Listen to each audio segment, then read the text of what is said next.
Politics Unity, Tinubu meet Atiku. President Bola Tinubu's senior special assistant, Tund Rahman, has emphasized the importance of decency and grace in politics, as exemplified by President Tinubu's meeting with former Vice President and PDP presidential candidate Atiku Abubakar at a Jumat and wedding ceremony. Rahman stated that politics should not be defined by bitterness, but rather a spirit of sportsmanship and civility, as demonstrated by the friendly interaction between the two political opponents. The meeting between President Bola Tinubu and former Vice President Atiku Abubakar not only demonstrates their commitment to peace and harmony, but also signals a promising shift towards a more mature and responsible political culture in Nigeria.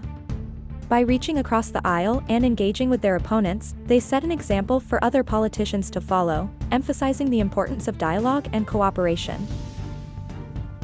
By setting aside their past differences and engaging in civil discourse, they demonstrate the importance of moving beyond past grievances. This gesture of goodwill also signals a new chapter in Nigeria's political landscape, where leaders are encouraged to prioritize collaboration and mutual respect over division and hostility.